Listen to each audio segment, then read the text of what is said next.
É, a situação do CNM era um pouco delicada, um pouco desconfortável, como a gente escreve na matéria, e a questão da tomada de decisão para a demissão dele por parte da CBF, ela não está tomada, então a questão da saída do CNM não está concretizada ou algo tão concreto assim, mas esse afastamento dele indica um desconforto, indica um mal-estar, como a gente descreve, e refletido isso, né, num episódio da última reunião, também sobre a qual a gente já comentou aqui no programa, a reunião entre os clubes, a CBF e os árbitros para tratar, lavar a roupa suja aí da arbitragem. Então o CNM, desde aquele episódio, né, que assim, mega encontro lá, que foi marcado pelo presidente Edinaldo Rodrigues na sede da CBF, inclusive no mesmo dia da convocação lá, então foi uma sexta-feira animada na CBF, desde esse dia o CNM está afastado.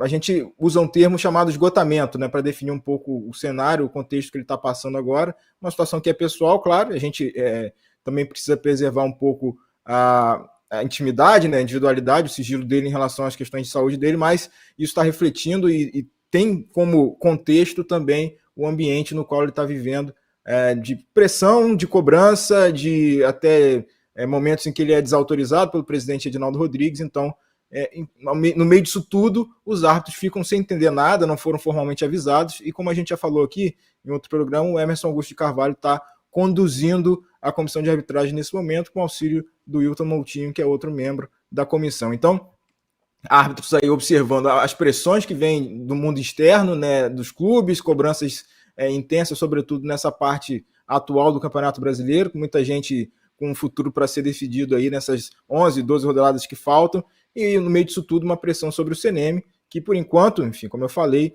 não tem recebeu ainda uma decisão, um anúncio do parte do presidente da CBF, Edinaldo Rodrigues, sobre demissão, mas claro, está pressionado e isso se reflete nas questões de saúde dele também. O PVC, o que significa para a gente nesse momento ter o presidente afastado? E por que a CBF não avisou que ele seria afastado? Eu acho que essa é uma das grandes perguntas, né? O Igor conseguiu ontem falar com fontes da CBF.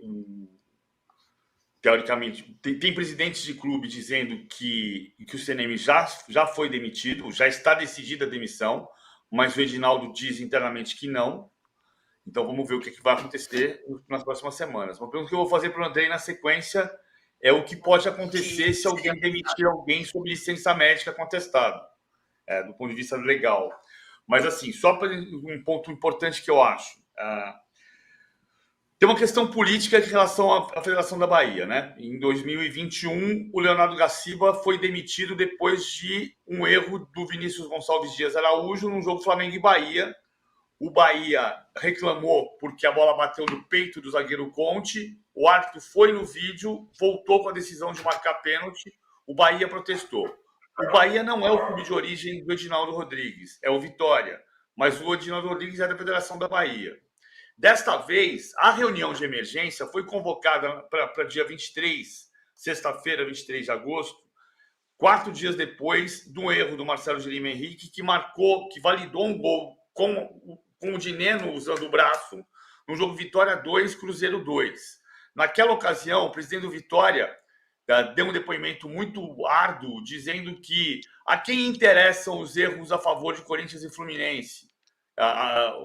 A quem interessam os erros contra o Vitória? Interessam a Corinthians e Fluminense, né? Foi o que ele disse. E ele disse isso aqui no de primeira, na terça-feira, dia 20, quando ele entrou como nosso convidado.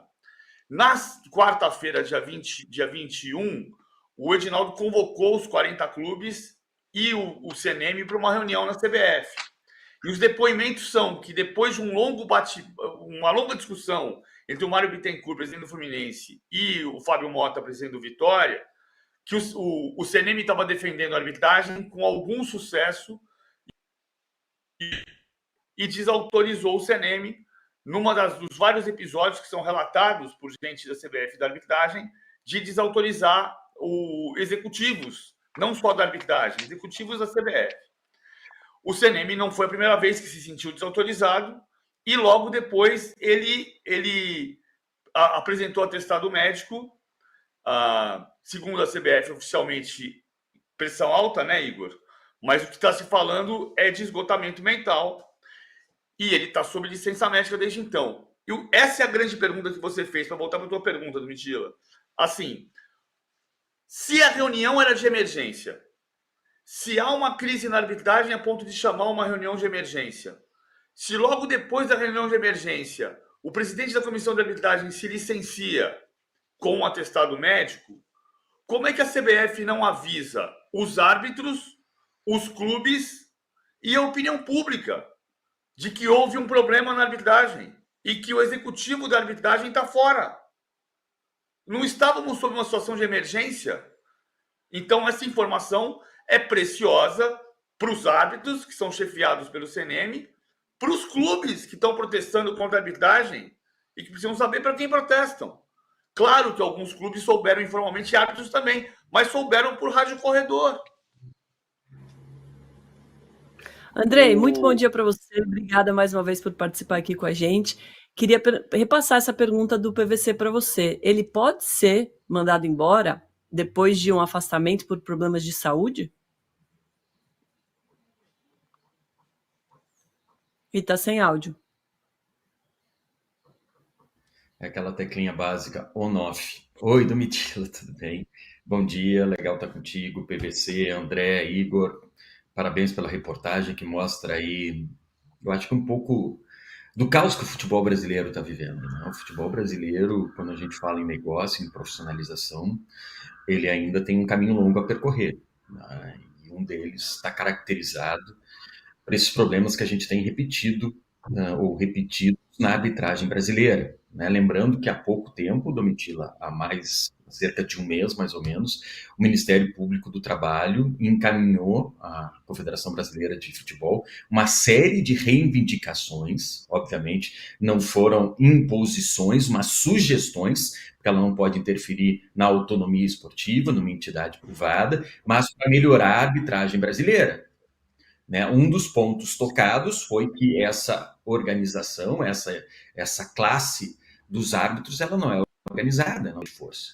Isso faz com que eles percam, obviamente, o debate, o diálogo em um lugar para debater sobre a arbitragem do Brasil. E fala também em independência da arbitragem, que é algo fundamental. A gente fala de uma arbitragem no Brasil que é profissional, quando, de fato, ela não é. E ela não é sequer independente. Então, a gente precisa avançar numa série de coisas e numa série de questões. A gente pode até voltar a falar um pouquinho mais sobre essa recomendação do Ministério Público do Trabalho, com base no que traz a nova Lei Geral do Esporte. Vários itens da Lei Geral do Esporte não são respeitados no Brasil com relação à arbitragem. É fundamental a gente adiantar isso. Mas com relação à tua pergunta, imediatamente após a volta de um problema de saúde, dependendo do problema de saúde, a CBF não pode demiti-lo. Não pode demiti-lo por força de lei, o que traz a consolidação das leis do trabalho. Então, imediatamente após uma licença, e dependendo do diagnóstico, do que traz os documentos médicos do CNM, a CBF não pode demiti-lo. Outra, ele tem um contrato, eu não tenho acesso ao contrato, nunca tive acesso ao contrato, mas vou falar de contratos em geral. Se é uma pessoa jurídica, há um contrato e provavelmente há uma multa estipulada em caso de rompimento unilateral de uma das partes. Então, ela não quer mais que se cumpra o contrato, tem um contrato em vigor e tem aqui uma multa estipulada em contrato. Tudo isso precisa ser discutido com base no que foi assinado. Agora, por força da CLT, se ele empregado não sei se ele é empregado ou se ele é PJ, por força da CLT, se ele empregado for, ele não pode ser demitido imediatamente após uma licença de saúde por algo grave. Né? Não sei se foi burnout que ele teve, por exemplo, que é uma doença diretamente relacionada à relação de emprego. Se foi isso, obviamente, ele precisa ter estendido o seu tempo de trabalho e essa negociação por um afastamento precisa ser negociado e precisa, obviamente, de um aval clínico, de um aval médico. Ô PVC, para o torcedor que está escutando a gente, o que significa essa crise do apito, que a gente pode chamar assim, né, nesse momento da CBF? Pode, eu acho que tem uma crise, só para acrescentar o que o Andrei está dizendo, não sei se o Igor tem a confirmação exata, mas o contrato anterior do Leonardo Gaciba era um contrato de pessoa jurídica.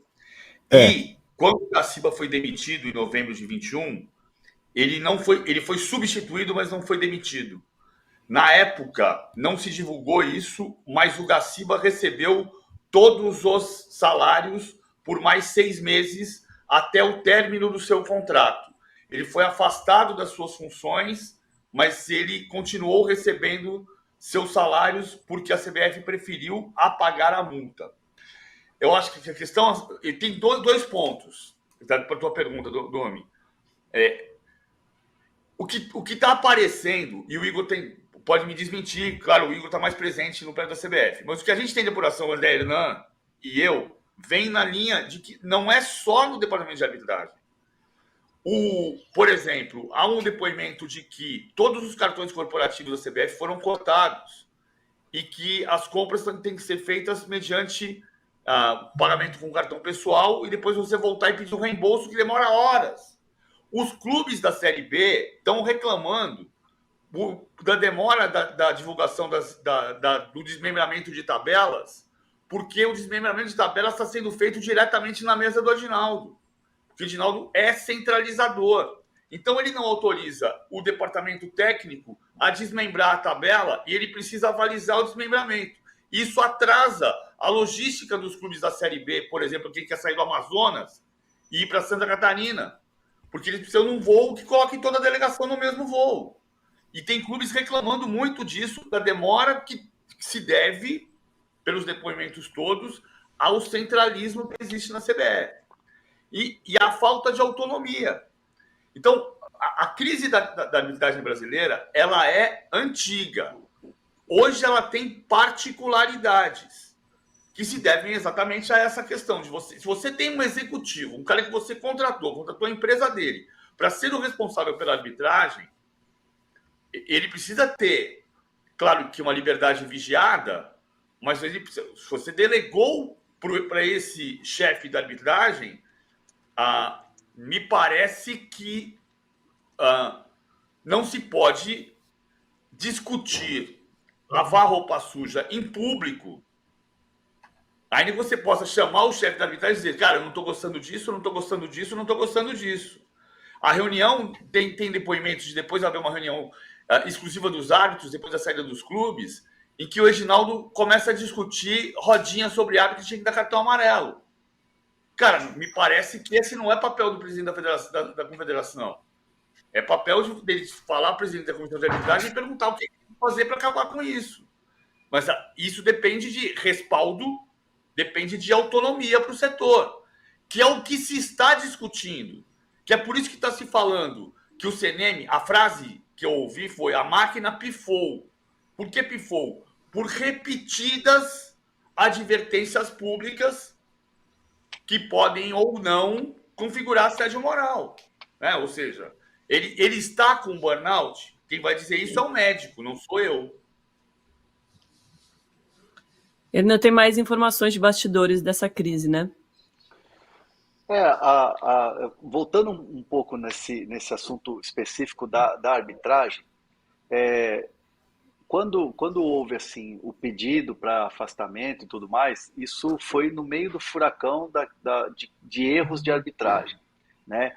E a sensação de quem trabalha hoje na comissão de arbitragem entende que não foi divulgado esse erro, para não parecer que estavam tirando o CNM do olho do furacão, de vários erros acontecendo e vários dirigentes de clubes reclamando. Então, assim, o pensamento da CBF seria preservar a saúde, preservar a imagem do CNM. E aí o Emerson Augusto de Carvalho começou a trabalhar imediatamente nessa função. Aliás, o Emerson Augusto de Carvalho, ex-bandeirinha FIFA, é muito próximo do CNM.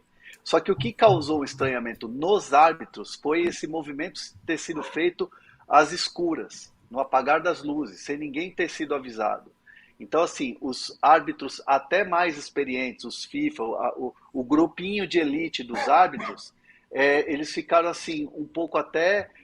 Foi um estranhamento e se sentiram até um mal-estar por não participar dessa situação toda do afastamento por saúde do CNM e rapidamente o Emerson Augusto de Carvalho tomar conta da questão da arbitragem.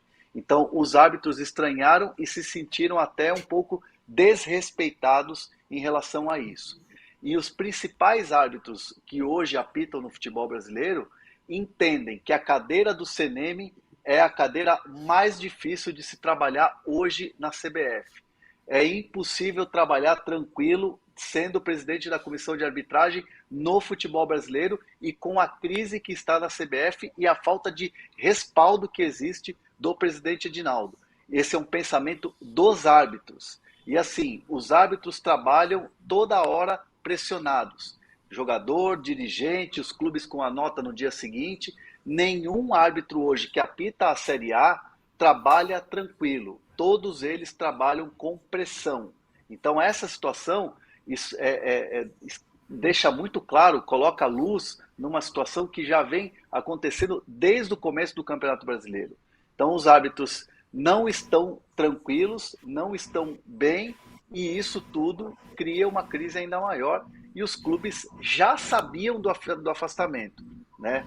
Quando eu tive a notícia e a gente começou a apurar com o Igor, com o PVC, um dirigente de clube me disse: ninguém está sabendo, a gente só está sabendo porque a gente foi fazer uma nota oficial. Foi um dos clubes que eu fiquei sabendo, foi através de um dos clubes que fez uma nota oficial recentemente. Então, assim, nada é claro, nada é esclarecido. E isso causa essa crise toda que a gente está expondo aqui. Qual